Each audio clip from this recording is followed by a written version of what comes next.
should be pretty quick. So they'll have a cross-tail, cross-head for a bit. But I think the teams need to start now paying attention. We've seen races split in the past, but I do think you're right. I think that Soudal Quickstep in particular want to try and set Fabio Jakobsen up, not make any mistakes this time. The first day was a really complex sprint, wasn't it? We know timing is crucial in sprints all of the time, but in a headwind, it's particularly important. And the team that got it right was the team of Alexander Kristoff. Today, I'm wondering whether they'll try and get Kristoff in for win number 2, or whether they'll flick it round and it'll be Werensolters goes for it. Who knows? He's sprinting well, especially up a little drag. So not too sure who they're going to play for, but they'll definitely be in the mix, and they are very, very well drilled. Our television viewers are going to join us in just a couple of minutes' time, so when they do, we'll explain how long we think there is to go, because we're not getting the graphic up yet, and about that maybe slightly uphill finish that Matt Stevens just talked about. We've seen it before in Tavira. I remember particularly the year that Kees Bol was the winner. It was all about the positioning. He beat some huge names in the sprint there. One of the most successful sprint wins of his career in terms of people who he beat, I think, so far. Kees Bol, who's now gone to Astana, Kazakhstan, to be with Mark Cavendish. And there we go, 68 kilometres to go. Heading in towards Tavira on a long day, 203.1 Ks in total.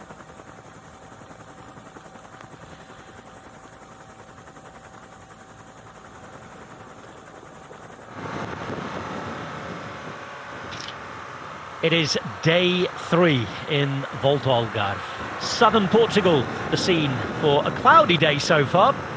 And we're not too far from the border in Spain. You know, it's been windy over in Andalusia today, and Andalusia is just a few kilometres away from where these riders are at the moment. It is windy out there at the minute. That direction is blowing in a way that could really influence the race in the final 67 kilometres here. We've got 6 riders in the breakaway. Pedro Andrade, Daniel Viegas, Alexander Grigorev, who's taken both King of the Mountain sprints today and will move up to 4th in the KOM standings. Antonio Ferreira's not in the breakaway, but he will keep the jersey today. Also in the break, Gonzalo Amado, Guillermo Garcia and Fabio Costa. All of the teams represented today in that break are all domestic teams from the 3rd division of professional cycling. All riders representing teams from Portugal. 4 of those riders are Portuguese. We've got a Spaniard and a Russian as well. And in the peloton, we've got the yellow jersey, who is now a Dane. Magnus Cort with one of the sprints of the season. I'm pretty confident that I can say that already, even though it's only, what are we, the 19th of February? 17th of February. Getting ahead of myself. Even at the end of the season, you could count Magnus Cort's sprint yesterday as one of the best of the year, I'm pretty sure, Matt Stevens. It was brilliant. We've rewatched it on numerous occasions, and I'm more than happy to watch it again, because for the vast majority of the aerial pictures that we saw, he was simply out of the screen, and that equated to the best part of 15-20 metres behind the leader.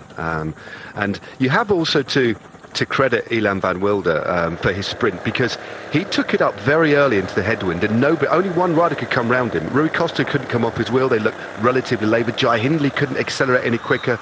So the young Belgian did put in one of the sprints of his life, and that would have been his first pro win. He thought he'd got it, but of course Magnus Cort Nielsen came up on the inside. So and interestingly, Van Wilder's taken it quite pragmatically, and when you look back over his results over the last couple of years in time trials, there's 2 particular time trials he's done well in: the Dauphiné and Tour de Romandie. He's backing himself for the overall win. He hopes to ride well tomorrow, and by what we saw yesterday, he certainly will. But if he does put a gap, creates a little bit of a gap on the slightly steeper climb to the finish tomorrow, he could be in with a shout of the overall, and is certainly looking to try and put that sprint behind him, but also take something from it, because he was very, very strong, and has always, when he rode the Tour of Spain last year, the Vuelta, he backed up in the TTs, but now wants to really open it up on the final TT day. So I think a lot of credit is due, just that little error. But blimey, we only got sight of Magnus Cort Nielsen in the dying meters, Rob, didn't we, as well? So it's a really tough one, that was. It was very exciting to watch, wasn't it? Absolutely loved it. And Magnus Cort there to provide the entertainment. Heartbreak, though, for Ilan van Wilder. Some of his colleagues might have been poking fun at him last evening for the celebration. That's all part of the game, isn't it?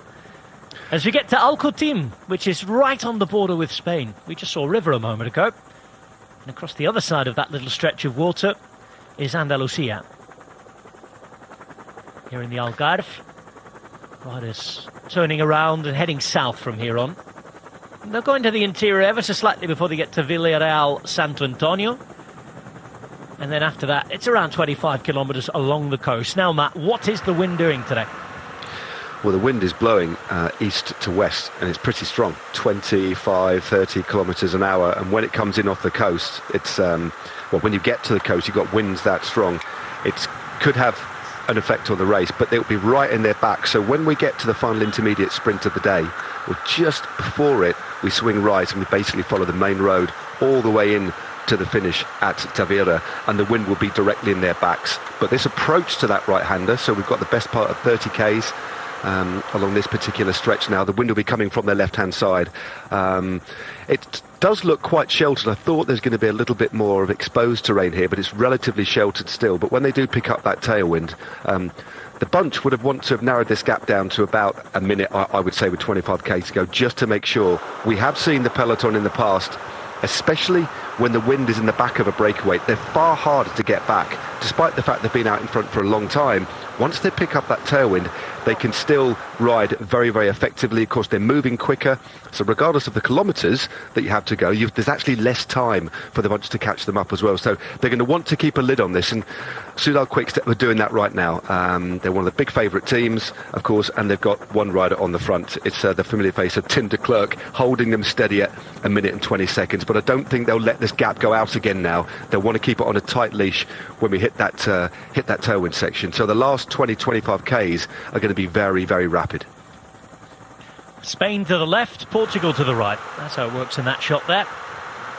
And this is what's left of the breakaway, because we're down to 5 riders now. I'll tell you that Daniel Viegas has been dropped. None of these riders, by the way, dangerous in any way in the general classification today. The most, in inverted commas, dangerous is at 17 minutes 22 seconds. So that ain't happening, is it, for Gonçalo Amado in the GC?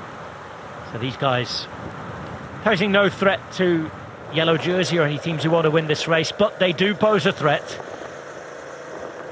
to the team that wants to win the stage. And there'll be several teams joining Soudal Quick-Step in that pursuit. That's why, as Matt said, they were just keeping them in check. No panic whatsoever.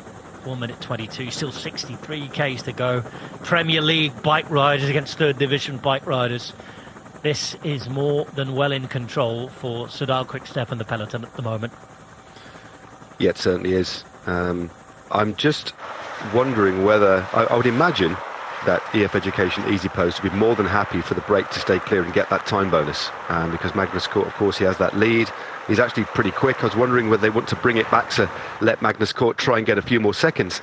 And he's never won the overall in a stage race before, but he can time trial pretty well. I was commentating a couple of weeks ago now on Etoile de Bessèges. He was 6th in the final time trial there, so should he survive tomorrow, not lose too much time at all, as long as there aren't any real TT specialists breathing behind him or breathing closely to him. We've got a few, because I think tomorrow's climb might be a little bit more selective. Wouldn't want to rule out Magnus Cort for a tilt at the overall here, because when he needs to, he can ride a very, very good TT, especially if he's got a jersey on his back. Just wonder if, again, thinking well ahead of ourselves here, but just plant the seed. Could it open in a new sort of chapter in his career? His 1 week stage races and going to try and hang on the couple of difficult days, getting bonus seconds, time trialling well. Is that maybe a new facet, a new bow to, you know, for him to Who go? knows? It's the fact that he just, this journey, he's in the leader's jersey, started out just wanting to win a stage. He finds himself in the leader's jersey. We know how multifaceted he is. It will be key. I think tomorrow will be the big test, because the climb is slightly steeper. It's about the same distance, but it's slightly steeper. And by his own admission, when the climbs get over 7-8%, that's where he might start to falter. But so tomorrow will be a big test. But if he gets through tomorrow, who knows?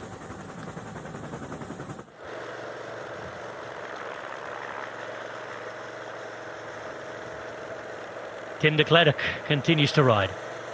There's Miguel Marco on the right-hand side, and, well, things calm enough at the moment that he can stop for a comfort break before work begins. This is Michał Kwiatkowski, who had plenty of work yesterday, didn't he? Wow. First helping out Tim and Arisman with mechanical, then helping out the whole team. And will they be disappointed after really setting things up yesterday for everybody else? Yeah. Clearly Tom Pidcock's in great form. He took the 5th place, although he was relegated on the opening stage, and it did look like they were setting it up for him. But again, he gave a little interview post-race and just said it lacked a little bit of experience in that quite complicated finale. I don't think he lacked pace. I just think the positioning was really complex, and that's why, as well as his ridiculous punch that Magnus Cort has, he can think strategically far better than a lot of riders. He looks at the options, can process things very, very quickly, sense opportunities, and kept a very, very cool head. Whereas other riders, you could see there was a lot of hesitation, a lot of riders going a little bit too early. One rider that went way too early, and that's because of his age. Oscar Onley went very, very early, spent 50 metres in the headwind and completely capitulated and was swamped. So getting it right in a headwind takes a lot of race years. There's so many different situations to pass through that ultimately help you learn, and Magnus Cort is a master at that. He's so tactically switched on, senses these opportunities. He's got this real killer instinct about him, as we see. Quite an interesting move here. Is that one of the ABTF riders? It is, and they missed the breakaway today. Interesting here. Just as one of the riders was caught, Daniel Viegas, who I told you had been dropped from the breakaway, he was caught. And this is one of the riders belonging to AP Hotels and Resorts, Tavida. Now, the clue here might be in that third and final sponsor, because Tavida is where we're heading today. Yeah, interesting move. Clearly wants to, making Tim de Klerk just work that little bit harder just to get onto the slipstream. Has brought him straight back. Yeah, a puzzling move, because we are entering the final phase of the race now. Things are under control, but to attack off a pace like that, especially when there's a holding pattern, the unwritten rule here is that nobody attacks. So they're just not even glancing across at him. It's a strange little move there, but the pattern of the race has been established. That doesn't mean people can't attack, but you do wonder the reason for doing that. It's a little bit of an experience showing there, and a little bit of annoyance, I think, for Soudal Quickstep. But I know back in the day you'd see riders do that sort of thing and people would start throwing their lunch at them and baguettes and bits of cheese. Oh God, it is quite interesting, but a strange move. And to cross it, these riders are still going pretty strongly here on this fast section of road, so it was always going to be a little bit of a forlorn hope, I think, to get across that one. And yeah, you don't want to criticise riders for attacking, but there's a place, isn't there? This is interesting as well, because he's attacked when the yellow jersey is stopped for a comfort break. Even worse. there's nothing in the rule books that says you can't, but there's the unwritten rules, which don't exist. They're not written down. Well, there we go. Ooh, that's a little bit dicey, giving you an insight into how often and how chaotic the back end of the race can be through the convoy there. But yeah, it's not something you do. It's a little bit frowned upon there. Well, the rider in question from AP Hotels and Resorts, Tavida, again, might have been told to do that, given the fact we are heading to Tavida today and they have missed the breakaway. But there was a brilliant, almost comical moment there where he was caught straight back by Tim de Klerk.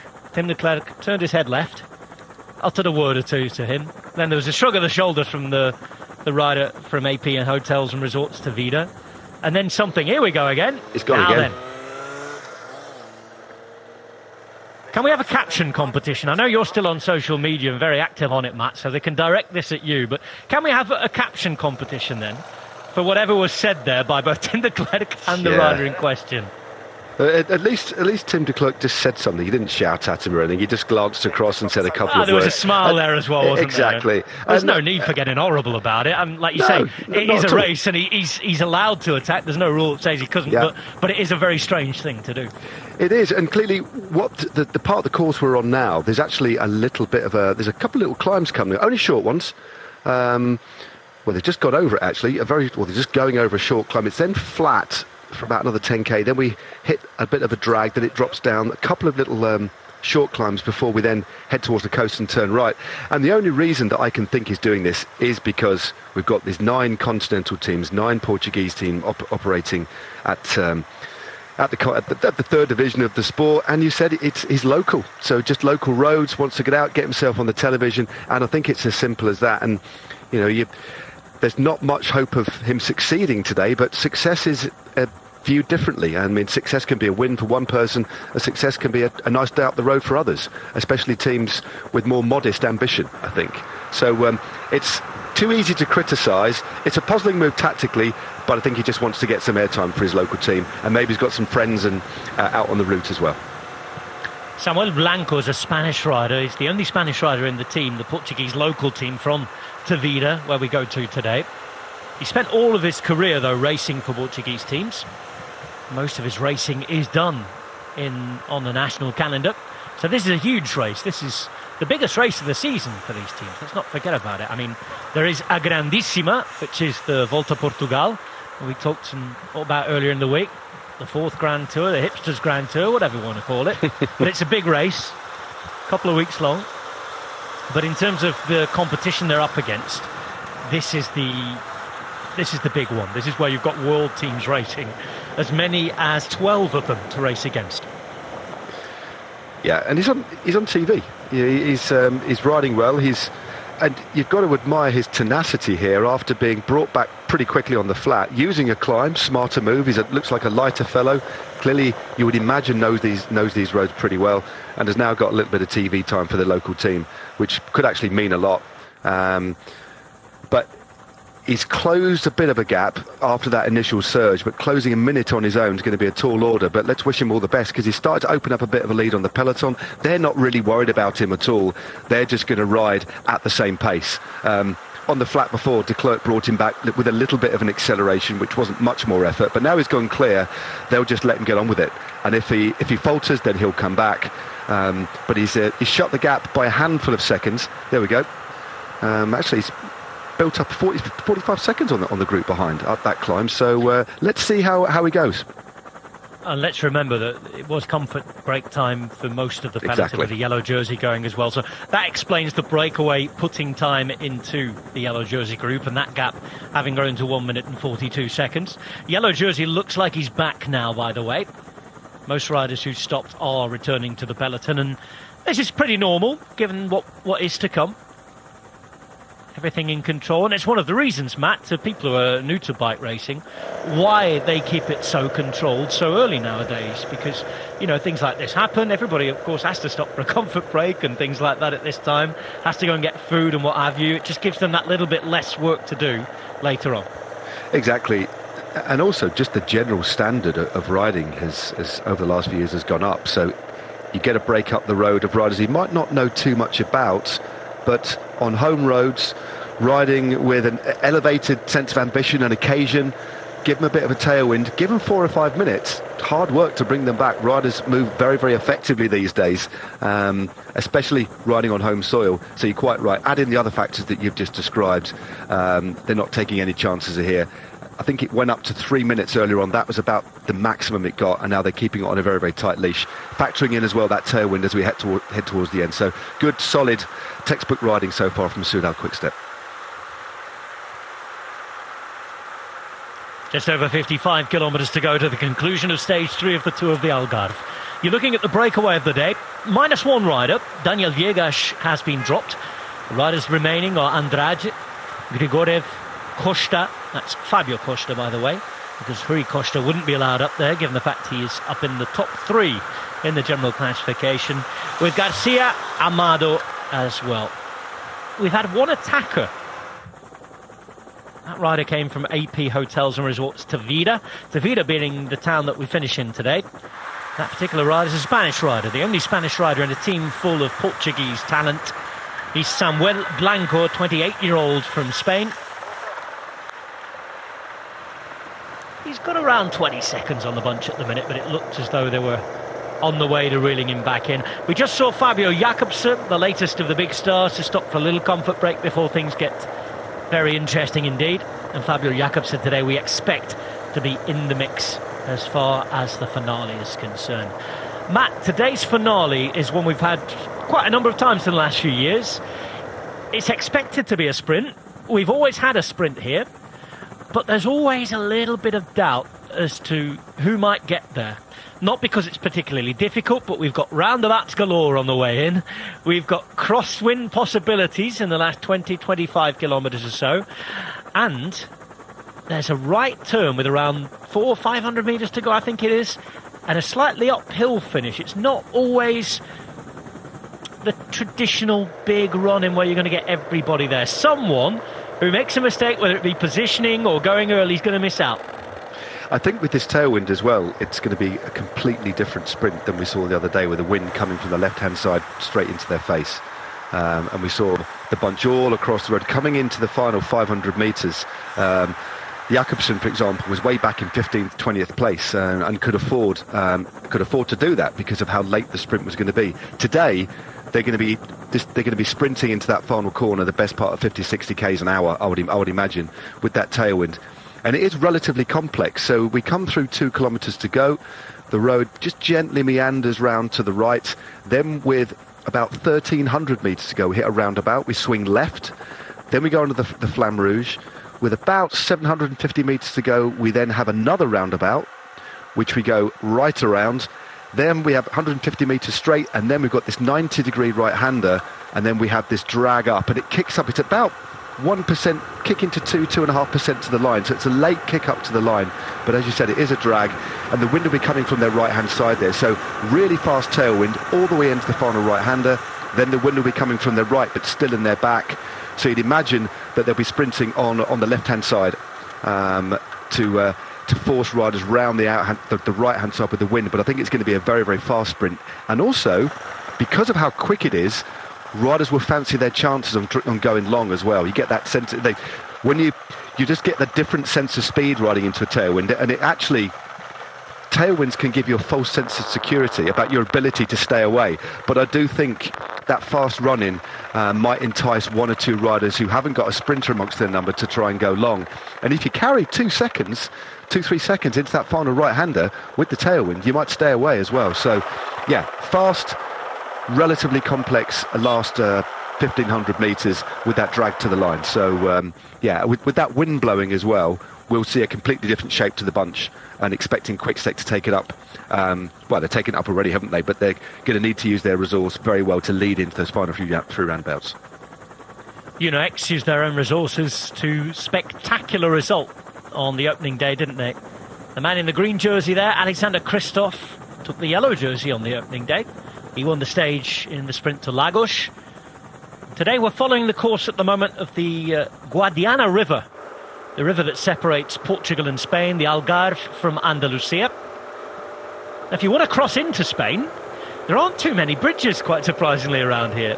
There's one towards Villarreal de Santo Antonio, where we're going to take the right turn in a few kilometres' time. It's called the International Guadiana Bridge. It takes you over to the Spanish city of Huelva a little further on. Home to the oldest football club in Spain, by the way, Huelva Recreativo. Still there. Formed by English industrialists when they went down to the south all of those years ago, well over a century ago, of course. Recre, as they're known now. Been the most successful team going. But staying this side of the border, heading down towards the Atlantic Ocean. And there's a very happy-looking EF Education Easy Post team. Can Bora Hansgrohe do the job today? They've had a couple of good results so far in the finales. Day 1, Jordi Meus was up there in second. Yesterday, Jai Hindley wasn't far off either, was he? He wasn't. He was looking good. And they've now got the best young rider as well, Frederik Vandal, the young rider. He's in the white jersey, now at 17 seconds. So he was the rider that I misidentified coming into the final, didn't he? So they had 3 riders in the front group. As well as Jai Hindley. So they do have a jersey, but Jordi Meus wasn't too far away, and he was carrying a lot of pace, just left his sprint a little bit too late, didn't he? But he's definitely looking like he might pose a threat today.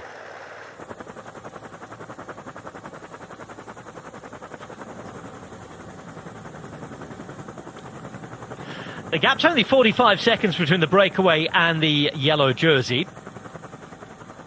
And somewhere in the middle is our good friend Samuel Blanco. Say our good friend. Probably Tim de Klerk's good friend. Thankfully it was all very well-natured. But he's already caught him once, and it looks like he's well on the way to catching him again, and single-handedly too, because it is only Tim de Klerk working here. And he's working rather hard. He is dragging them along at quite the whack. Yeah, and you can just see, although it's a little bit sheltered, just see the shape of the bunch, one long line, and then of course the group behind, but the wind coming from the left-hand side. You can just see they're overlapping the wheel to the right, showing you that crosswind coming from the left-hand side. So when they hit the coast, they'll swing right and it'll be right in their back, so we'll see the average speed really shift up. But 45 seconds, yeah, they're not taking any chances at all here. And you could just see the bunch, just as we rounded that corner on this long straight road, you could just see the bunch for the very first time. So they technically have them in their sight. So they're briefly now around this bend, they've gone out of view, but that long straight road there, they did briefly have them in their sight. So some really good riding here by Soudal Quickstep. Still only one rider on the front as well. We haven't seen anybody else take a turn yet, have we?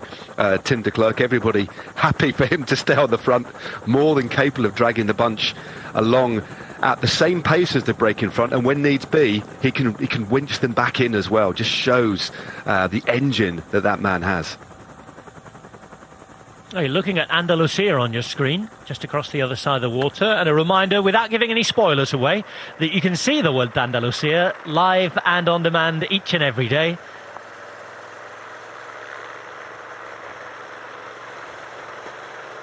No, and you can see it, of course. No spoilers. We're trying our best. It's of course on GCN Plus and across Eurosport and the Warner Brothers Discovery Sports platforms. Also on GCN Plus this week, you've got the first episode of a brand new series of the world of cycling, talking about crashes and how dangerous professional cycling is or isn't at the moment. There's some excellent insight, the likes of Tom Southern and Ian Field joining Dan Lloyd. And we've got plenty of interviews and reactions and inputs from some of the top names in the world of cycling. So the world of cycling started again. And guess what? Killian Kelly's back as well with his stat attack. All the way from Ireland.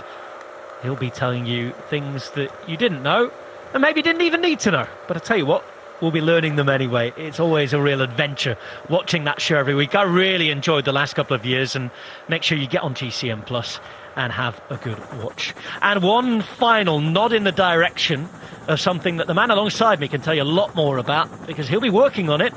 It is, of course, the Esports World Championships. We had European Champions jerseys up for grabs, didn't we, the other week? That was on the track. There are rainbow jerseys and digital rainbow jerseys available this weekend, Matt. Yeah, from 1800, that's British time, or GMT, you can watch the Cycling Esports World Championships, the third edition, to tie in with Glasgow, Scotland. So it's the route on Zwift is a route that's been created uniquely for the World Championships, based around Scotland. And it's rather than a scratch race that we've seen over the last couple of years on Zwift, it is an elimination style event, 3 short, punchy races with an elimination element to it. So it's going to be quite exciting. 3 routes: the punch, the climb and the podium. 3 races, both for the men's and the women's. And the last one, there'll be 10 riders left fighting it out on the streets of Glasgow. So make sure you watch out for that. I'll be with Nathan Guerra on the mic, Hannah Walker and Dan Lloyd will be in the studio. Should be fun.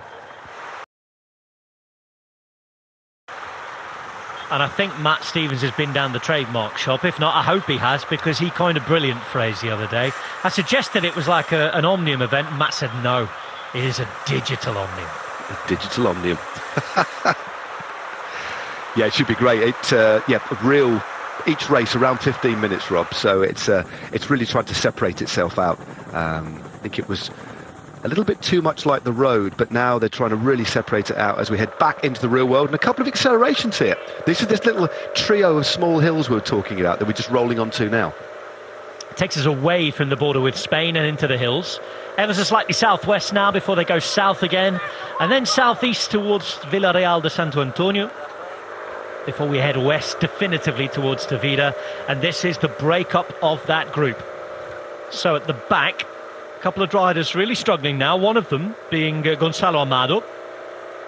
The man putting the pace on is from Glass Drive Q8 Anicolor, and that's Fabio Costa. And there is the Guadiana River that I was talking about, right on the border between Portugal on the right-hand side of your picture, where we're racing, and Spain on the left. Two regions of Algarve in Portugal, Andalusia in Spain. But the entire road here, the entire route, stays entirely within Portuguese territory, so no crossing to Spain today, and of course no need to. As I've mentioned, we've already got the VOLTA Andalusia on, so we've got that bit of region covered, haven't we, on our screens this week? Because look at this from Costa. It's lovely, Fabio Costa. Grigorev can't hold it. Yeah, clearly knows these roads pretty well, is pretty confident. Grigorev got back on, and then he's just gone again, isn't he? And those little accelerations have opened up the lead again. So 1 minute and 2 seconds. It was 45 at the bottom of this climb. This is quite a nasty climb, but the bottom part was around 10%. And you can see the peloton won't be too far away. Probably best part of 750 metres, roughly, at the speed they're riding at in terms of distance on the road. But the next 9 or 10 kilometres are on quite undulating terrain. They climb up onto this plateau, this little ridge, drop off, kick up again, then kick up again before we approach the final sprint today. That comes at 24.6 kilometres to go, and the peloton here won't really push on. They'll push on over the top and on the flatter sections, but on the climb itself they'll just knock it off a little bit, keep everybody together, and then pick up over the top. Tim de Klerk knows how to ride this terrain, and they won't need to react at all, despite the gap going up because of the very fine efforts of Fabio Costa. They'll just do what they need to do behind. But this is a solo bid for glory, a bit of TV time, and he's certainly put the rest in hurt locker. Opened up a good gap, looking good, isn't he? 23 years of age from Mera in Portugal. He ran for the same team for the last couple of seasons, but he's been around the block on Portuguese teams. He's been with FAPL as well, which is the team that wear the orange jersey. The rider who he just dropped, actually, Grigorev, who's behind. Also ridden for Liberty Seguros, and the Kelly team, which are here this week and who currently have the rider in the King of the Mountains jersey, Antonio Ferreira. Behind Matt, those who were dropped seem to have got organised together. Yeah, it drops down a little bit now, so once they've got together, they'll keep them in their sights, and they will keep riding together. And also they'll be fully aware that the gap has gone up again, giving themselves not exactly a fighting chance, but they'll just spend a few more kilometres out in front, and they will try and reel this man back in. I would imagine they'd know him pretty well. His best ride over recent years is a bronze medal in the National Road Championships last year. So he's a talented bike rider, and it does look like they're gradually wheeling him back in.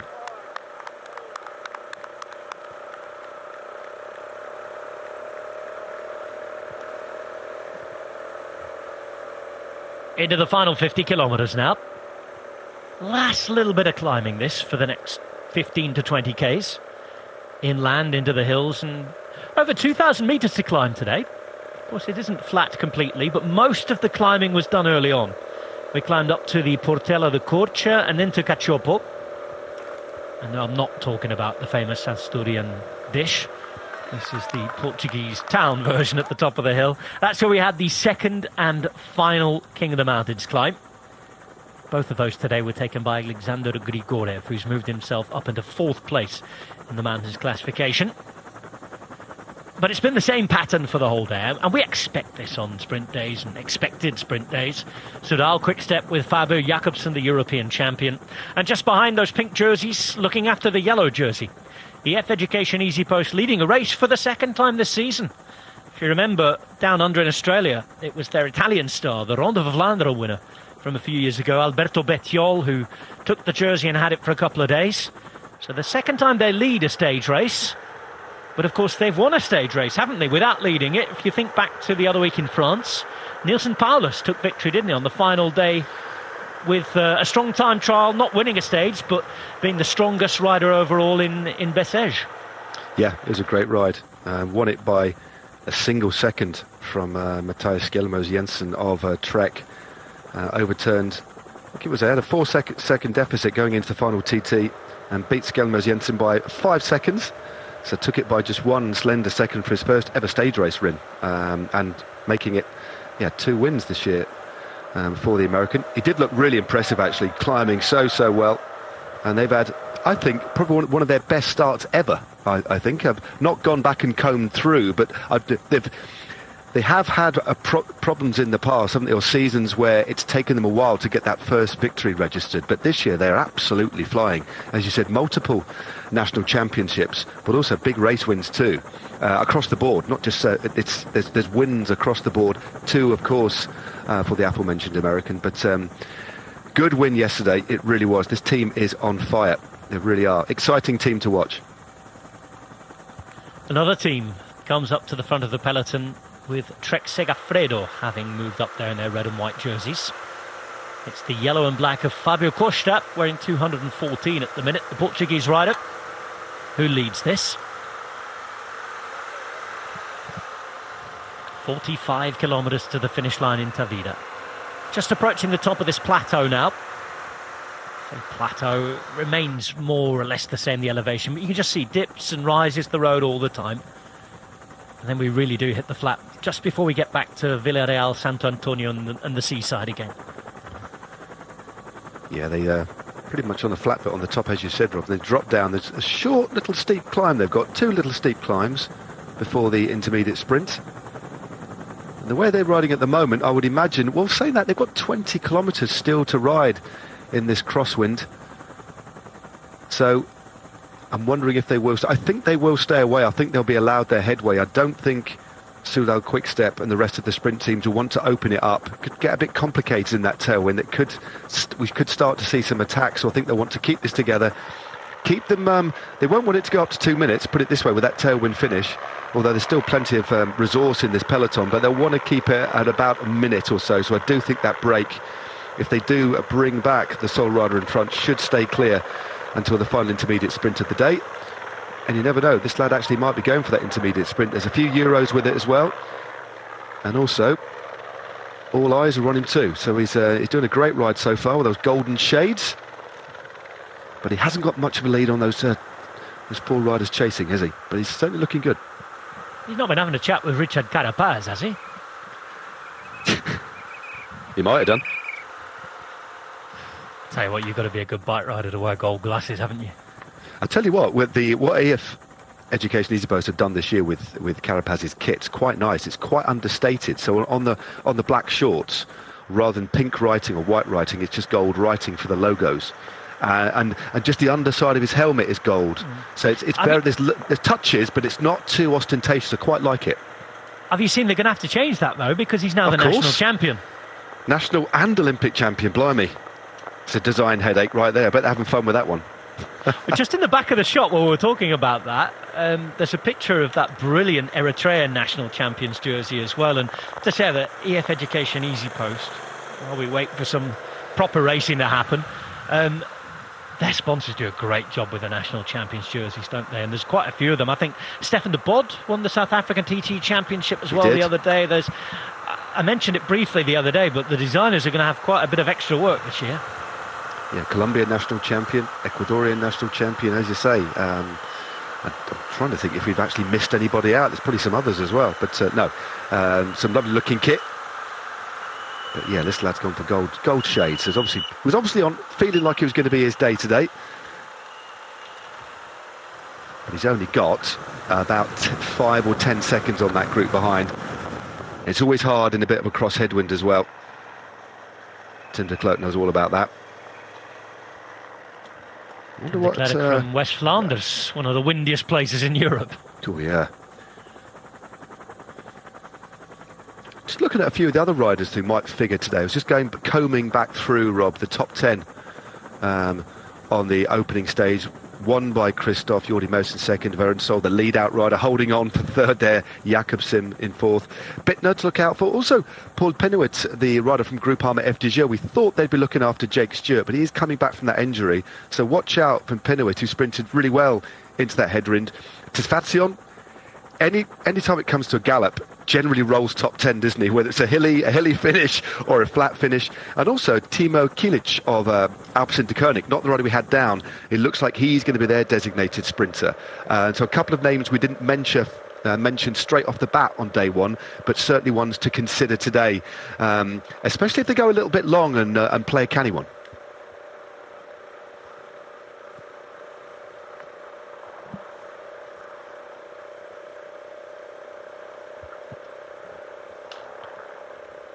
Who's going to follow the big names who've won in Tavira? Kees Bol, Marcel Kittel, Dylan Groenewegen, Andre Kleipel, Sam Bennett. Not a bad list of fast riders, is it? Not bad, is it? No, not bad at all. Well, here you've got Christoph and Jakobsen leading the charge. Matt's just mentioned a few other names as well. Jordi Meus has been up there. Interesting to see how things go today. We're just 42.5 kilometres from the conclusion of today's stage, and with a gap at just 1 minute and 25 seconds from the front of the race to the yellow jersey, currently on the back of Magnus Cort, and I think we expected to stay on the back of Magnus Cort unless there's some sort of incidents. We have an intermediate sprint to come after we've been on the dual carriageway. It's a bit of a disappointment, isn't it? Yeah, they're just catching one of the rods that's been dropped. You can just see, for the first time, Soudal Quickstep have actually just taken themselves off the front, putting the team of the race leader, EF Education, Easy Post, back on the front here. They're swinging into headwind for a little bit. It does snake. This road, although it's heading in a southerly direction towards the coast before we swing directly west, it does swing to the left and to the right. And as you can see by the shape of the bunch, this is a cross headwind rather than a cross tail. And another one of these uphill drags as well, as another member of the breakaway is caught. That's Samuel Blanco, the man who went on that little adventure. Hello again. He's caught, and Marco Haller is there to take a drink or two.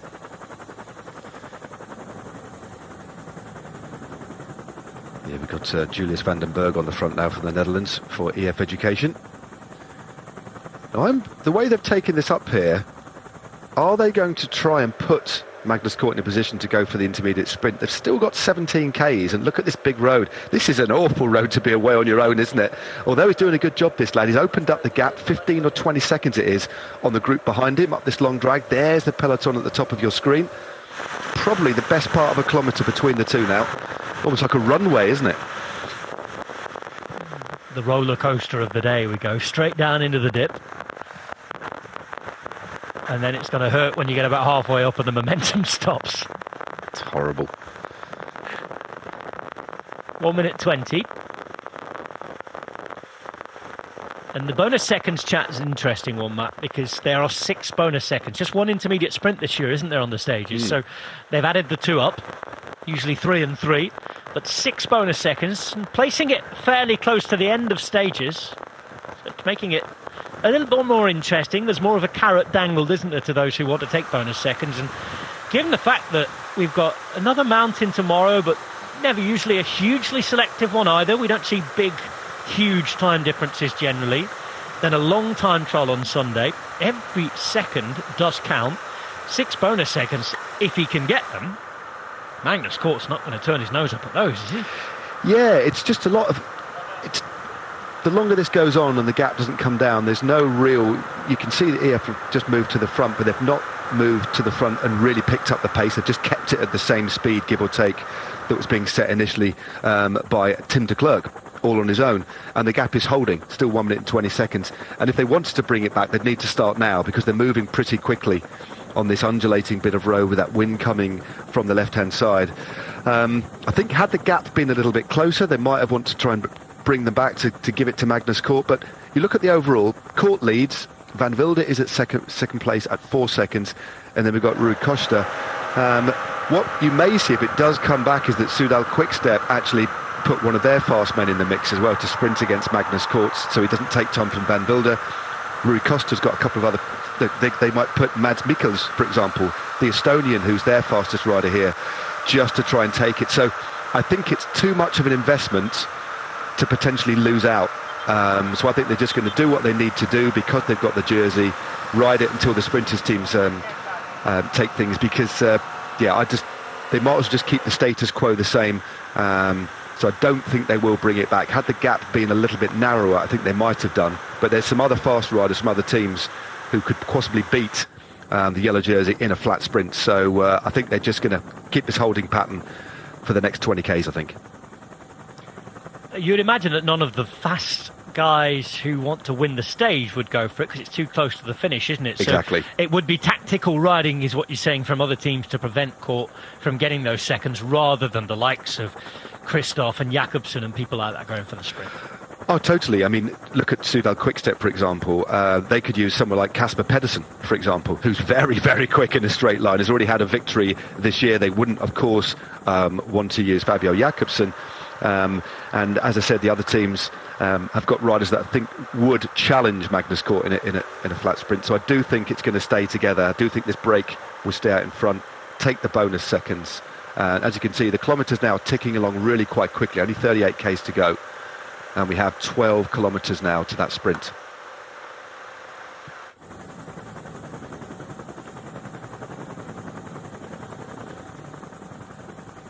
Fabio Costa still out the front. He has 4 chasers.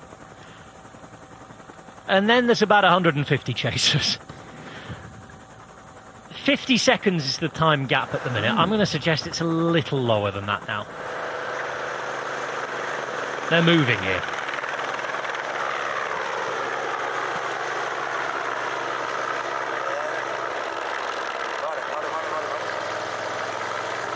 EF Education easy post at the front. One by one, swallowing up the remnants of the breakaway. They are committed, they are riding, things are moving, and it's gone to half a minute. Maybe it looks, well, in a very, very short space of time, Rob, since I ended my sentence saying they weren't going to be chasing them down, it looks like they are. Classic Stevens commentary there, mate. So it looks like they might bring them back. Maybe Juan Magarate is listening to you in the car and saying, you know, let's have a bit of fun here. That's it, yeah. Let's bring it back just to prove a point. But no, a good bit of riding here by Julius van den Berg. And again, given the wind direction as well, given how long these rods have been out in front on this long open bit of exposed road, although he's still got 44 seconds, our chap, right at the front. I think they're going to bring him back. They are moving very, very quickly indeed, and very effectively. So perhaps they do fancy the chances. That's never been 44 seconds in a month of Sundays anyway. That's better. It starts to correct itself half a minute or so, yeah. Oh, it's hurting. It's hurting. Swallow me up, please.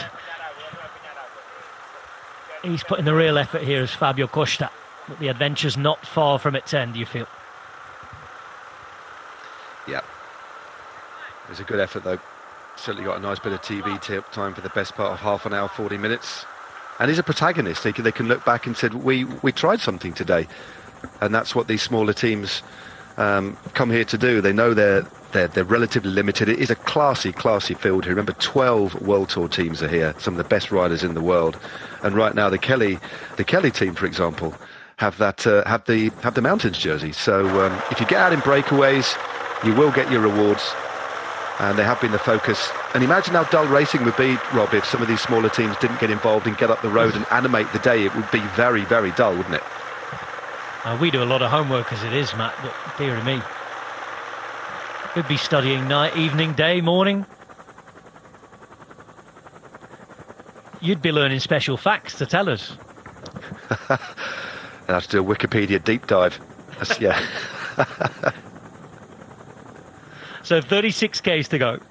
We've been on the dual carriageway, the motorway. The only time we've been on such roads, thankfully, in the Algarve. We've skirted the border with Spain today after being in the hills.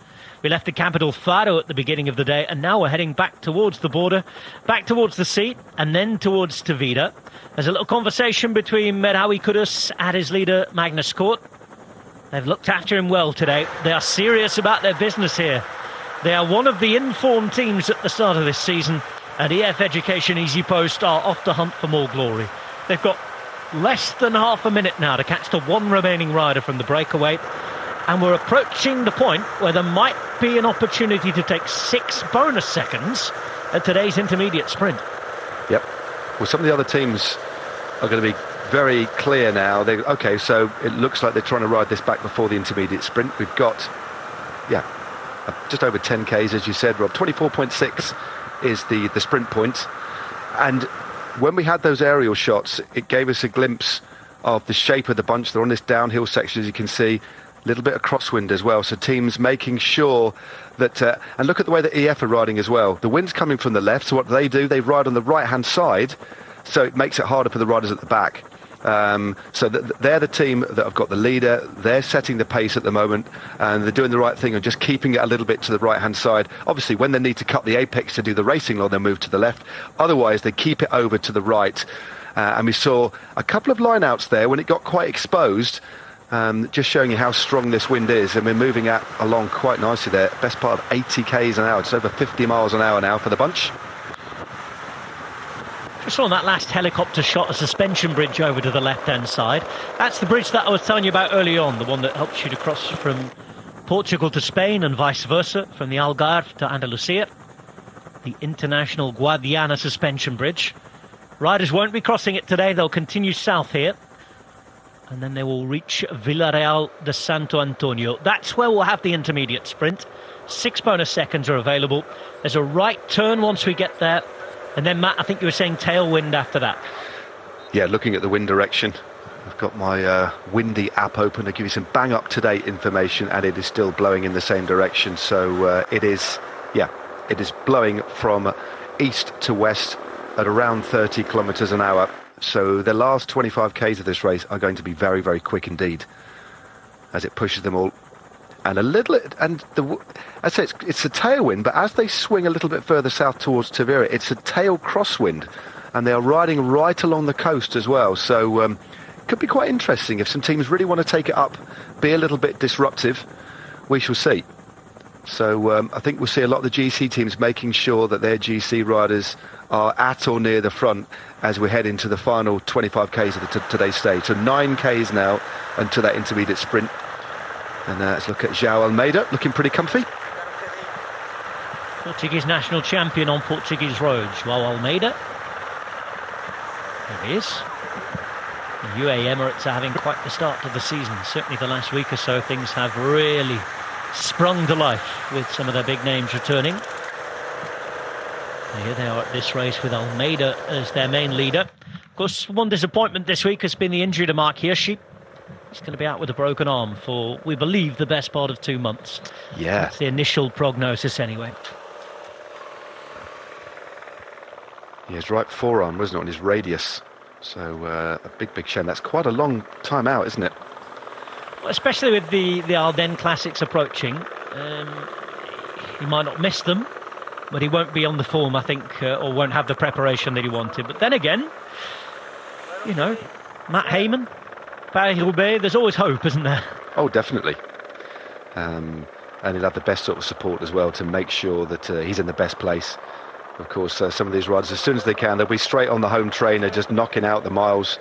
Eddie Dunbar, another rider who's I think he's broken a bone in his hand. He's obviously his team aren't riding here, Jaco Lula, but he's spending a lot of time on the turbo as well.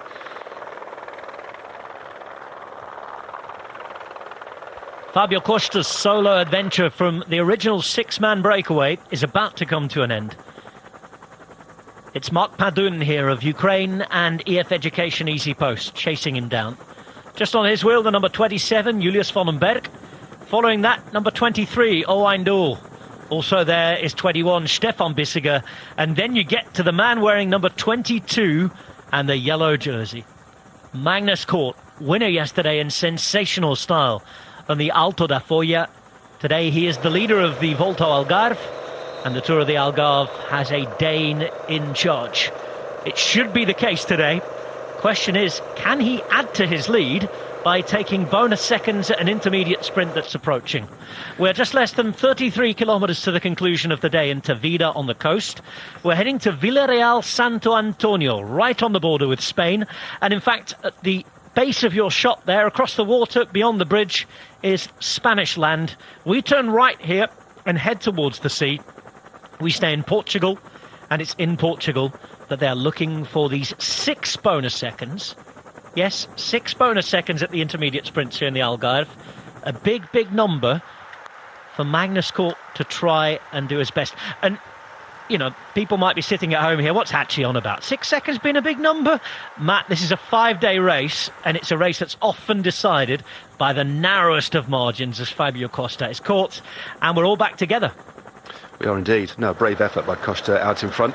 It is as you were. Gruppo Compatto, to coin the Italian phrase, and so this is now opened the race up again. And Wilde, there we go, Van Wilde, the rider that finished in second place yesterday. He's got not a bad little gallop on him, but I don't think in a straight line on a flat bit of road he'd be quicker than Magnus Cort Nielsen. So here... It wasn't yesterday. No, he wasn't. He wasn't. I mean, it was... I do feel so sorry for him. And people said, oh, he put his arm up before the line, and he said, no, I didn't, I put my arm up on the line. And I think he's right, he didn't actually celebrate until he'd crossed the line, but unfortunately out of his sight on the inside was the eventual race winner Magnus Cort Nielsen, of course. So yeah, he's going to put that behind him. Really talented, but it would have been his first ever pro win. But now, given the situation here, they've got to ride defensively. Which rider are they going to pick? I would imagine they might even use Casper Pedersen to go for a sprint to try and take that. They cannot not react to him, because Van Wilde has already stated post-race he's going to try and win this race, and he's not a bad TT rider as well. We've got tomorrow's selective finish again, a hilltop finish, slightly steeper climb to the line tomorrow, and then the TT, long TT as well, 25 kilometres on the final day to ultimately decide this race. But we're now going to see in 6K's time another mini battle on Furl.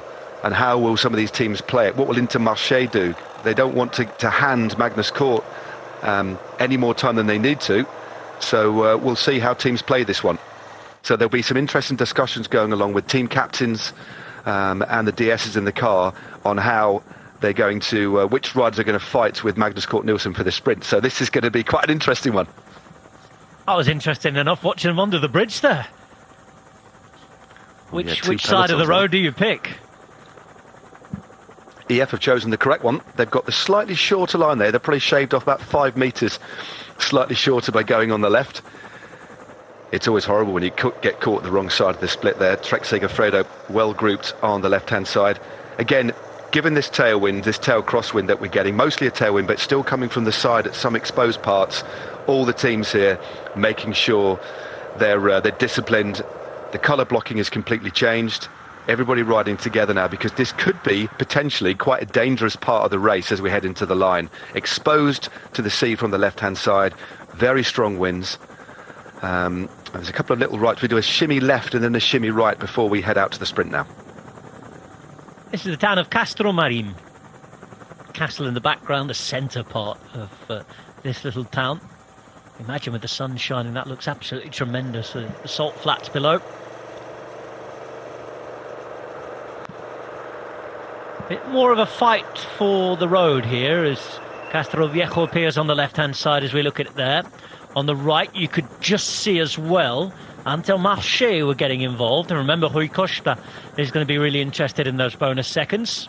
And this is Castromarim's nature reserve down the bottom. I also think we might see one of the way Ineos are riding there. That, again, they're moving up to the front. Jonathan Castroviejo having a look round Kwiatkowski. I'm wondering if they're going to set up maybe Ganna or even Tom Pidcock. It depends on who is their designated leader for this race. I think a lot will obviously be determined by tomorrow's stage, if we see some of the TT riders lose a little bit of time. But Ganna's still in the frame, and we know how quick he can wind it up. So we might actually see several teams going for these time bonuses here. On big TT man watch, by the way. We saw yesterday, didn't we, that Bissiger pulled the pin. He wasn't that interested in it in the end. He's got other things to look at, and of course we know why now, given the fact they were going for the stage with Magnus Cort. But Filippo Ganna, I mentioned it right at the end of yesterday's coverage. You could just see him coming in a shot and fighting for every second. He's at only 17 seconds from the lead that is occupied by Magnus Cort right now. And Stefan Küng also just 5 seconds further back at 22 seconds. So they're in the mix with the Alto de Maial still to come. Now, Maial is normally a shorter climb, but steeper climb than the one we saw yesterday. And we do a couple of laps usually as well. Yep, could suit Magnus Cort Nielsen. He'll certainly try, that's for sure. With the power of the yellow jersey on his back. Rui Costa as well, just moving into a place there. Sam Oman on the right-hand side there for Jumbo-Visma. Their best placed rider, of course, Tobias Foss. He sits at only 12 seconds, so he was right in the mix at that sprint yesterday. In fact, he sits in 6th place overall. And we know he can get over the climbs. We talked about his stage race prowess. 9th in the Giro back in 2021, current TT World Champion. So The way they're massing here, 3Ks to go now to this sprint, Rob. Difficult to call, but Magnus Cort is certainly going to go for it, you would imagine. Trek Segafredo up there as well. Bauke Mollema remains their best placed rider, but Natnael Tesfatsion at 29 seconds is also an interesting rider. He was involved in the bunch sprint on day one, survived fairly well yesterday. Keep your eyes on Groupama FDJ. You've already mentioned Paul Pinouet. Should be looking for the stage win today. He's not going to be interested in any bonus seconds. Of course, he's at 16:55. There's Edward Turns alongside Rui Costa. And Mera Kudus just getting the call from Costa there. Colleagues who've raced in the bunch together for a long, long time. And this is why there was the nature reserve. Take a look at that. The flamingos. They certainly are. You see them the other side of the border down in the Doñana National Park in Spain. But here we are in Portugal.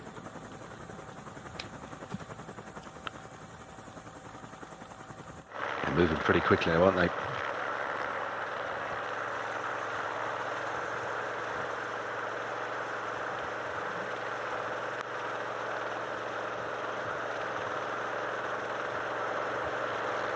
All the focus on Rui Costa for the Marche in Portugal.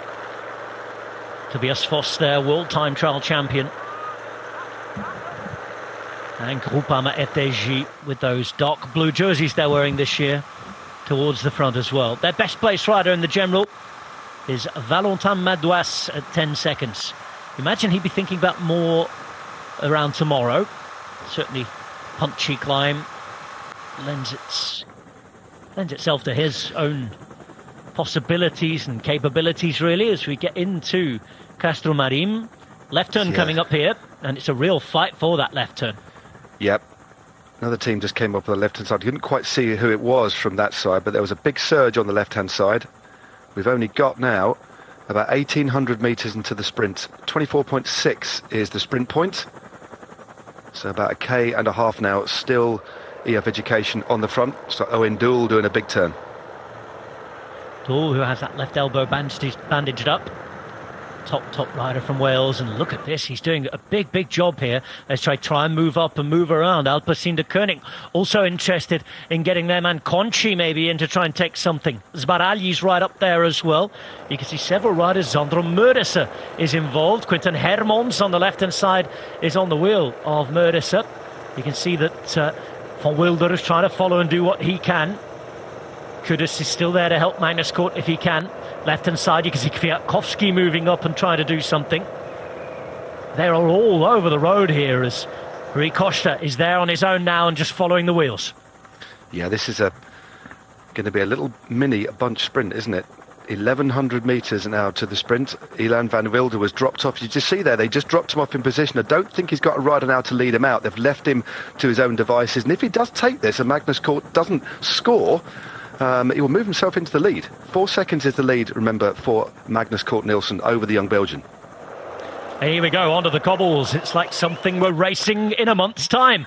And you can see on the left-hand side that Rui Costa's now been dropped off. There's a gap forming. Van Wilder's not going to be involved in this. Tom Pidcock certainly is. And you can see here at the front that Magnus Cort is following. This is top stuff from the Ineos Grenadiers, trying to set things up for Tom Pidcock, who's after the bonuses and after those 6 seconds available. Look behind as well, because behind you can see that Tobias Foss is moving and trying to move up as well. He's wearing 63 in the yellow jersey, but it is the yellow jersey who comes to the front, and Magnus Cort with the explosivity, with the pace, is going to romp home to those 6 seconds. It's 6 seconds to Magnus Cort, 4 seconds go to Rui Costa, and I think 2 there are taken by Tom Pidcock.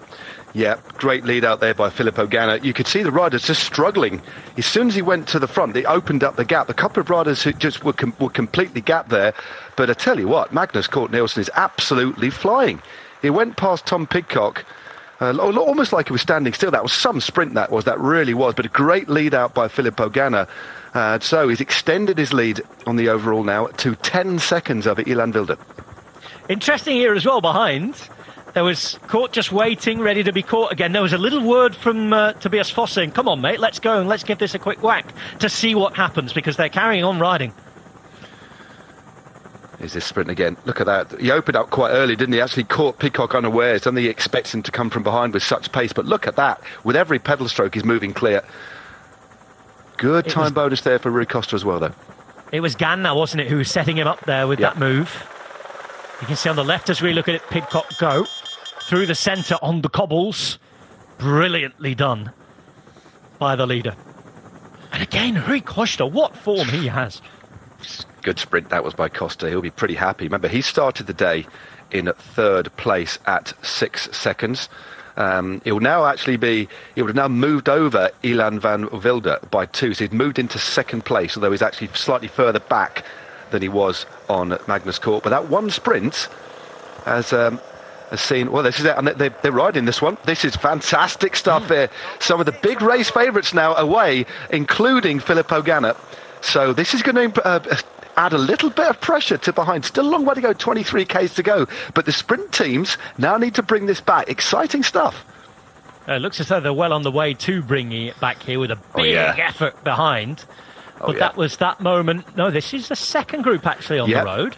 Yeah. This is a second group on the road, so just keep your eye on this. We've got the Tudor team who we've not seen, and you can see somebody's trying to come across now for UAE Emirates. This is Tobias Foss, and I was just talking about that little word that Tobias Foss had with Magnus Court, said, come on, let's give this a go. Why not? They did, and this is what they've got. They've got 23 Ks to the line, so it's still sort of in buying a lottery ticket territory here, isn't it, rather than anything else. But Soudal Quickstep, Bora Hansgrohe are going to have to work for this alongside Uno X if they want to set up a sprint. This is great. I think Valentin Madouas is in this group as well. So Madouas is there. He's driving hard. They've got Filippo Ganna, Tom Pidcock, the race leader, Magnus Cort Nielsen, former world time trial champion, Filippo Ganna. They've got some serious engines in this group, and they are working. UAE have missed it. Soudal Quickstep have missed it as well, and Uno X. So their big sprint teams are going to have to combine, and I think they might get a bit of a hand from UAE Team Emirates as well. The gap is opening. 22.9 Ks to go. This is going to be a very rapid last few Ks. Yves Oliveira cannot hack the pace, and if he can't do as one of the top rouleurs in the UAE Emirates team, they're going to need all the help they can get. They're heading back towards the seaside. This is Valentin Madouas. Just in front of him, Tobias Foss. Then you've got Rui Costa, Tom Pidcock, Filippo Ganna and Magnus Cort. What a group. It's great, isn't it? Some of the finest time trialists you're likely to see. Well, this is just a group royale. It's a real classy group. And Pidcock there couldn't quite get on the wheel there. Ganna slots in the gap. Great wheel to sit on, though. The slight figure of Tom Pidcock behind there, the man mountain that is Filippo Ganna, and you can see the right turn now. That's when they'll pick up this tailwind. The wind will be right in their back, and the gap, I'd estimate, is only about 10-15 seconds here, Rob. And just look at the front of this bunch. You've got the pink jerseys of EF Education Easy Post, rather cleverly, just blocking, just interfering with the chase. This is going to be fascinating if this gap holds for a while, certainly with the tailwind coming up, and the quality of riders we have in the group at the front. We're into the final 22 kilometres. It's day 3 in the Algarve, and Soudal Quickstep have quite the task at hand. This is Filippo Ganna. He's with his teammate Tom Pidcock. In the blue there, you've got Valentin Madouas, the race leader wearing 22 in the yellow jersey. That's Magnus Cort. Then Rui Costa, former world champion. And at the back here, the world time trial champion of the moment, Tobias Foss. They all formed a little bit of a splint a few kilometres ago. That's because they were going for the intermediate sprint. That was won by Magnus Cort, who extended his lead in the GC. But behind, they were missed and caught out. And this main bunch that includes all the big sprinters, the likes of Fabio Jakobsen and Jordi Meus, are having to work hard and work together to make sure that they pull this back. And they can't just set a tempo here, Rob, either. They need to chase it. It's different. Like, you've got a group at 10-15 seconds, we're going to hold them. You don't want to hold a group like that. You really, really don't. There's still a lot of firepower behind. Remember, we haven't even talked about Bora Hansgrohe with Jordi Meus as well. So Bora Hansgrohe could assist Soudal Quickstep along with UAE. They're doing it right now. They need to. That's Niels Pollitt right at the front. Exactly. They cannot afford to let this go out. They need to bring it back as quickly as possible. Although we do have 21 and a bit kilometres to go, they're going to... it's the amount of time you spent on the road at these sorts of speeds, so they haven't got as much time. It's all about time, but this group are on the very, very limit here. You could just see the body language of Pidcock after that turn on the front, slotting onto the wheel of Ganna. This is full throttle bike racing here. Great to see.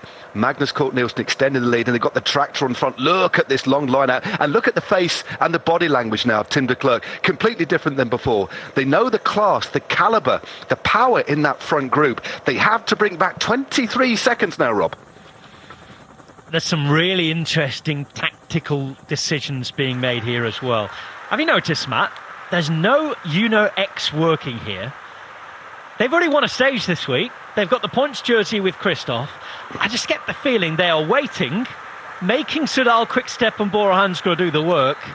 And if they bring it back together, they'll have reduced power in their own lead-out trains, and UNX are ready to pounce.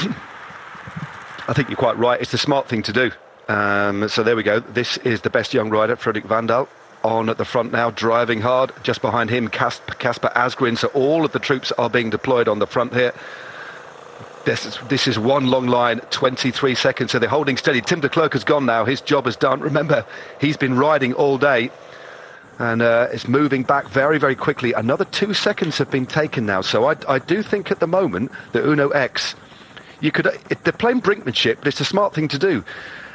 Deplete the resource that Soudal Quickstep have around Jakobsen, and then do exactly what they did the other day, pick it up in the last couple of Ks, but have strength in number and relatively fresh legs to take them through into the final. So very, very interesting. Michał Kwiatkowski there saying to the motorbike, move away. Well, look at this long line. It's at 21 seconds right now, and Kwiatkowski wants to help his teammates who are up the road. He does not want the peloton to have the advantage of drafting that television motorcycle there and getting that little bit of an easier ride. This is Rui Costa at the front. Behind him in the yellow and black is Tobias Voss. Then the two teammates that Michał Kwiatkowski was trying to protect there. They are Filippo Ganna and the man who went for those bonus seconds. Got two in the end, Thomas Pidcock. Sensational development really on day three here, because brilliant. It's always a sprint in Tavira, and it might still be, but we don't usually get this. No. Pretty much equal distance, maybe going left or right around that one. I love to see the peloton doing that, and then they merge round the other side, but this is some breakaway, it really is.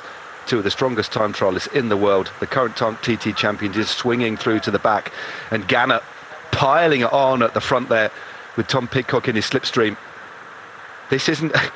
of all the riders that you wanted up the road on a flat bit of road with a tailwind, Tobias Voss and Filippo Ganna, as well as the rest, you've really got your work cut out, haven't you? But look how stylish. I tell you who... Magnus Cort reminds me of a rider back in the 90s when they sit long. They sits quite a long way back on the saddle. It looks a bit like Van den Broek to me on the bike. Sits really long, real classic 90s style of rider.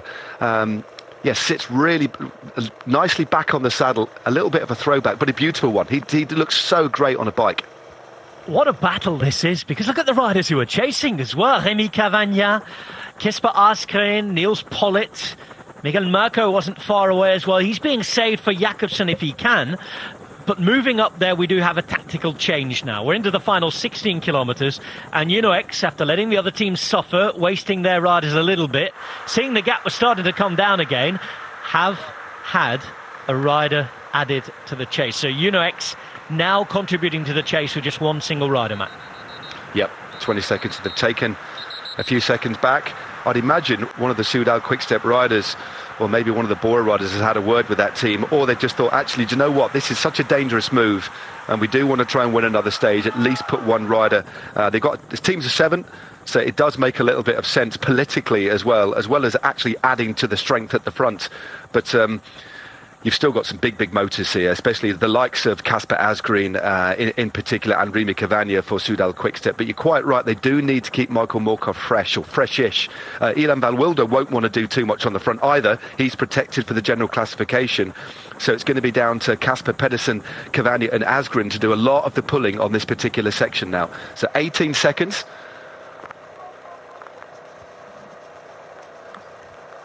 And still Bora Hansgrohe committed with Niels Pollitt at the back of this line. Kwiatkowski again with that signal. It's really, really intriguing.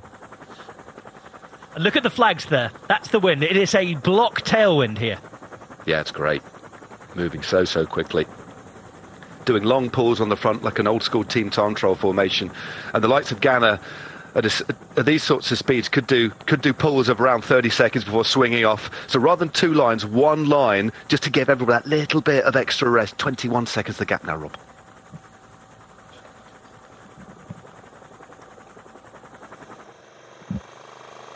How does this work out in the end? Again, are we still in buying a lottery ticket territory, or is it starting to look like a little bit more that this could pay off? This could be a genius move, carrying on through the intermediate sprint and taking it home, certainly with a group of riders. I mean, they're A-listers, aren't they? Absolute ballers at the front. It is an absolute A-list of riders. It really is. Madawa looking good. Very good. They've taken another second back, went down to 18, back up now to 20, 21 seconds. So at the moment, Rob, the way they're essentially riding at pretty much the same speed. They're not really closing. It's ebbing and flowing ever so slightly. They're not eating into the lead. It just how long can these riders in front sustain this pace? 13 Ks to go. So we're probably looking at about 15, this sort's about 15 minutes of effort. Maybe just a little bit more, maybe 16, 17 minutes of effort. Flat out, this is going to come at a bit of a cost to the riders out in front as Cavagna hits the front now. This one long line of chasing riders, just the body language, the faces, they are absolutely full chat here. They cannot afford to back off at all. This really is full throttle all the way to the line. Erik Nordsæter Ressel, the Norwegian rider from UNO-X, has been added into the chase there. We saw that it was Kasper Pedersen and Hemi Cavagna helping out Kisper Askren chasing. It is Askren now at the front. Also there was Fredrik Van Dale and Niels Pollitt. So the numerical advantage is actually behind here. Yep, it certainly is. Pollitt now hits the front, so there's some big engines. If they're not really making any headway, they're holding it.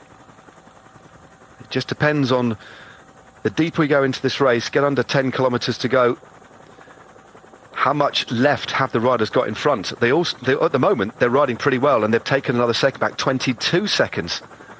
And I don't think any other teams, looking at the composition of the chase here, looking at what's at stake, the type of riders this stage is going to suit. We've got all the big three sprint teams chasing, but none of the other GC teams. So Trek aren't involved, UAE Team Emirates aren't involved. I don't know if if it's in their interests at all. So we've got this fantastic little bit of brinkmanship, and 3 more seconds have been taken now as we've got a split off the front there. 2 riders moving clear. The chase starting to fragment. Some riders quite clearly in a lot of difficulty here, Rob. Gaps are starting to open up. This is looking good at the moment for the guys in front. This helps those in front. There is little doubt about that. The one thing they have to do is continue to work together, and just as you finish making that point, Matt, the gap jumps up to 25 seconds. It's starting to look like advantage group in front. Yep.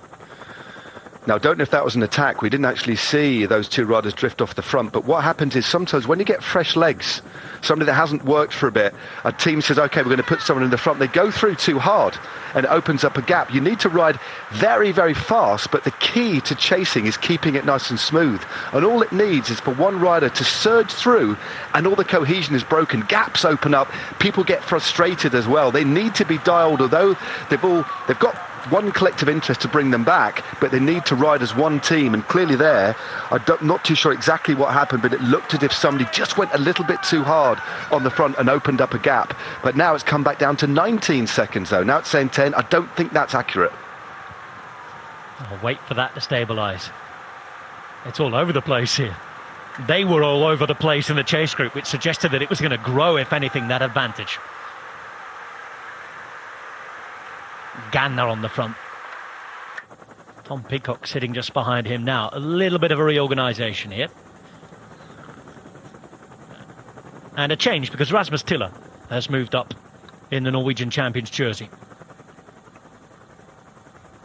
He's sitting around 6th wheel.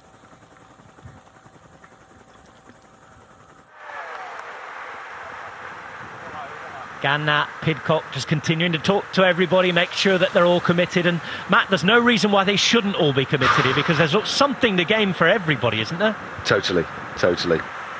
All the riders here have actually got GC ambition, including Ganna, and he's helping Pidcock a little bit more as well. It might be a little bit too hard for Ganna tomorrow, but we know he's climbing well.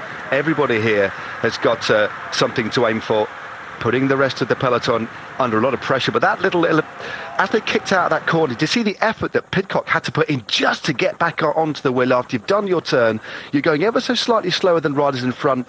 You then have that spike in power as you accelerate onto the wheel. These guys are moving so quickly, absolutely on the rivet, as we call it. Great bike racing, it really is. 15 seconds now. And if this does come back together, what's going to be left for the likes of Soudal Quickstep and Bora Hansgrohe? Once more behind, by the way, the hands go up from Kwiatkowski and the Ineos Grenadiers. They're unhappy that the television motorbike is coming here to take images, and you can sort of understand why. That's why it's moved ever so slightly to the right here, to take it from a different angle. Yeah, definitely. Yeah, it's always a bit controversial, isn't it? But also there's a TV motorbike in front for the other riders too, but that's better. Moving over to the left-hand side, we can still get some great images, can't we? But it doesn't quite interfere with the racing, and that's been a common theme. It's always a common theme, isn't it? Especially when the stakes are high. As we're heading back to Rui Costa, it looks so good. Great to see this rider after some years, not exactly in the wilderness, but kind of faded into semi-obscurity in the peloton, and now great to see him back to his very best. I mentioned this in Mallorca and in Valencia the other week. I was lucky enough to be commentating on his start to the season. He joined Intermarché and vocally said that he wanted to be like Alexander Kristoff. He used him as an example, said, look, I want to kickstart my career again and move in the same direction my former teammate did, because I saw him go there, and he was born again, was Alexander Kristoff, when he left UAE and went there. It didn't take long, did it? Because on the first day he won already in Calvià and Palmanova. Then he won in Valencia, stage and GC. And here he is, right up there in the general classification after 2.5 days, almost 3 days of racing here. He's second on GC as it stands, with the bonus seconds added, and looking like he could do seriously something at one of his big home races. Yep, he's looking very good, isn't he? Looking sharp, that sprint as well, so climbing well. And just rolled Tom Pidcock for second place in that sprint, so clearly, and just by his expression, the way he's positioned in the bunts all the time, he looks hungry, looks keen, he's focused, isn't he? You can clearly see that as Tiller, the Norwegian champion, slowly doing his part to drag this group back now. 13 seconds, Rob, 8 kilometres to go, still that tailwind all the way pretty much to the line. We've got that series of little roundabouts with 2 kilometres to go, so it's a relatively complex last 1,500 metres. And then that final right-hander, that little kicker with 400 to go. You've seen the size of this group, Matt. It's certainly not as full as it was 2 or 3 kilometres back. They are losing bodies because this is so hard just to stay in the bunch. Yep, it really is. I'm sure a couple of riders were shot out the back, but they're moving really quickly. But luckily on these long open road, they have them in their sights, don't they? But 15 seconds at this speed, it's a big gap, isn't it? It's a lot of tarmac. And they are closing, but it's only slowly. But there's still enough time for them to bring this back. But the cohesion, if 1 or 2 riders now start to sit on in this group, I think it'll be the end for them. But from what we've seen so far, every single rider is riding well. This is a really smart move as well, to spot that, to sense it, to seize the opportunity. It is a real textbook opportunity. We see these hotspot sprints. We've seen splits happen in the past like this, although it doesn't happen very often.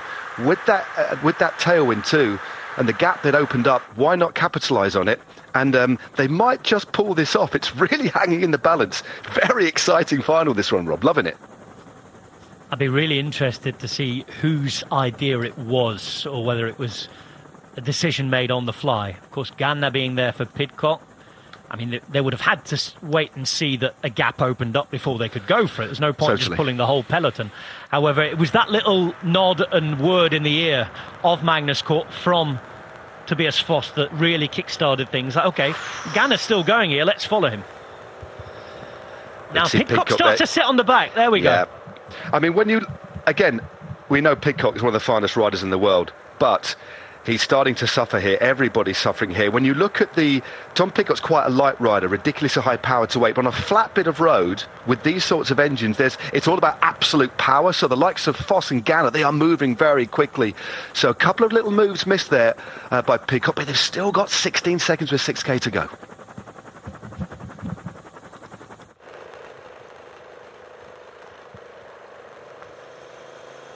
The French TGV, the high-speed train on the right-hand side. Cavagna, his best young rider for the moment, Frederik Vandel. Danish rider for Bora Hansgrohe. Kasper Pedersen, another Danish rider. Before the former national Danish champion is about to come to the front in Kasper Askren. After that, it's the current Norwegian champion, Rasmus Tiller. He's been around for quite a while. He's a really strong rider and solid finisher. Today, he's been used in a different role. He's trying to set things up for Alexander Kristoff or Søren Warenschold to have a go towards the end. Niels Pollitt has been riding hard, but the group in front are pulling seconds away again. Yeah, it's 18 now, and the difference and the distance on the screen is growing as well. There's less riders on the front reeling now. There's about 6 or 7 relaying. So we've got 6 in front and about 6 reeling at the back. And some of the turns that I've noticed from the riders that have been put on the front are shorter. Frederik Vandal went on the front. He only managed about 5 or 6 seconds on the front. It's very, very hard. A lot of teams now moving up. I did see Caja Rural moving up on the outside. So all it might take, but they can't afford to leave it too much longer. We've only got about 5 minutes of racing because we're moving at a best part of 60 k's an hour here, Rob. So 5 minutes to close, although I don't think it's quite 10 seconds. I think it's more about 15 or 20, but this is going to be a thriller. I don't want to call it just yet.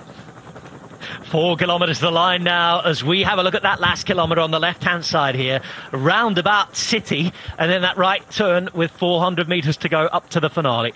This is it. And it's a tight right turn. Not going to bother the group in the front so much, but there it is. And we go uphill.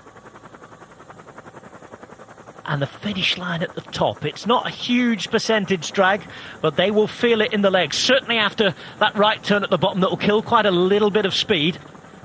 It's always a difficult sprint, this one. In the past, we've had winners, the likes of Bennett, Greipel, Groenewegen, Bol and Kittel. We might have another sort of sprinty name winning, this time in a different way, because at the front, the GC guys, faster riders, have broken away, have gone for it after the intermediate sprint. Behind, if there is going to be a bunch sprint set up, which is looking increasingly unlikely now in the final 3 kilometres, they really are going to have to work. And is there anything going to be left? Well, it's Pedersen on the front, Kasper Pedersen, 3 kilometres to go, just under now for the group in front. Look at the pace here. Look at Magnus Cort getting as low frontally as he can. Tuck that classic style, elbows, arms at 90 degrees, forcing the pace on the front with the world TT champion device, forcing his slipstream. 12 seconds, 2.6 k's to go. This is going to be thrillingly tight here, Rob.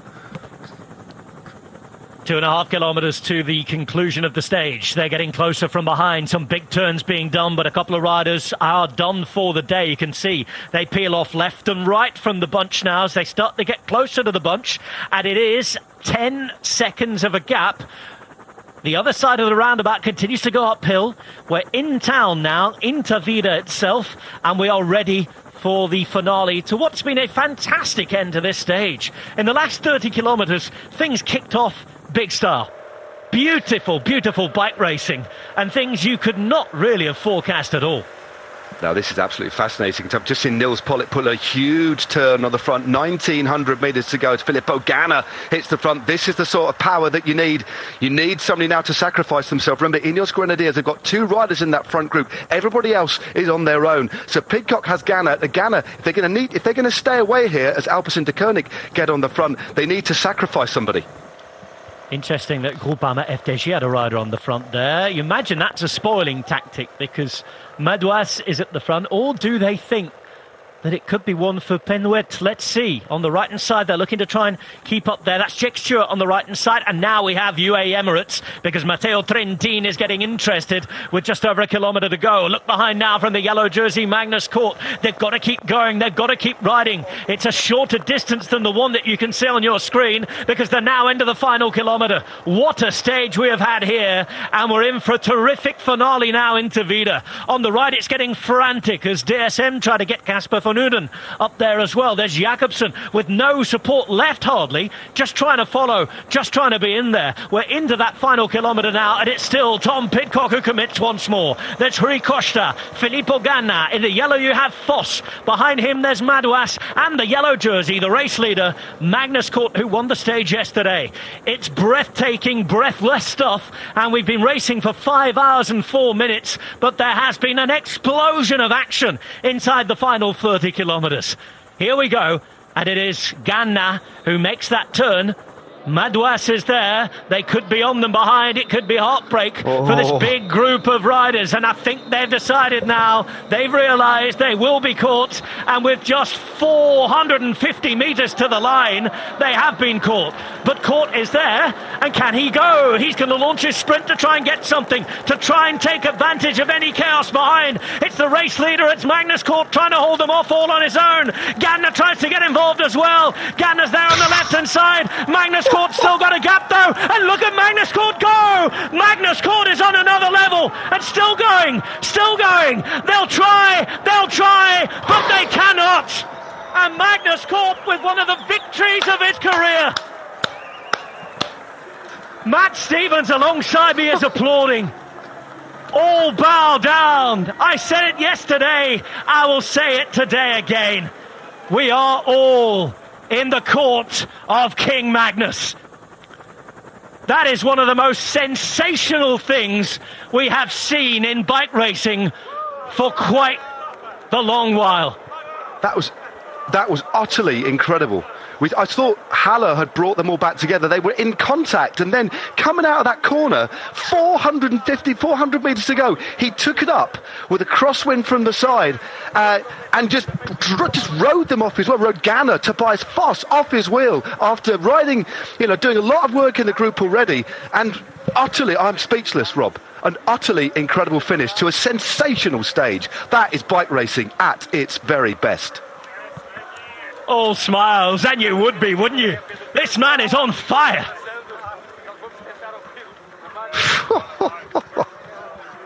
EF Education Easy Post, they have delivered, haven't they, at the start of this season?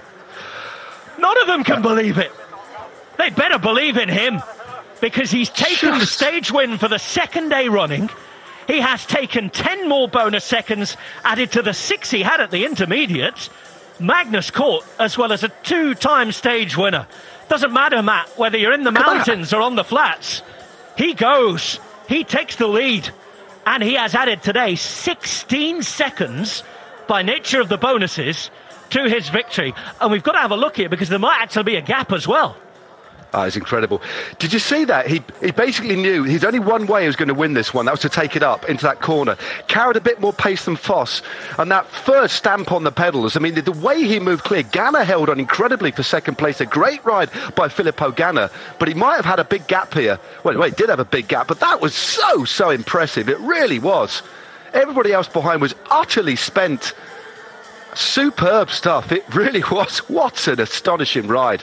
But again, smart as well. There was no hesitation. He thought, I can't wait now. Foss backed off. He took it into the corner and just went all in. Absolutely 100% belief. That's what he had in himself there.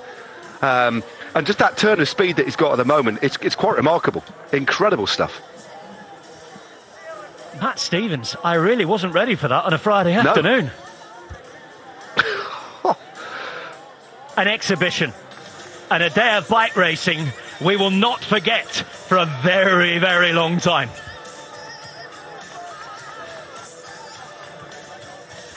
Put the crown on him, because he's here. The king of the moment. Oh, my word. That was a great day's bike racing, wasn't it? Really, really riveting stuff. Takes the hotspot sprint and takes the stage. Magnus Cort, Filippo Ganna, Jordi Meus, then Paul Penouet and Valentin Madouas as Oliveira, Costa, Foss, Turns, Aski. What a mix!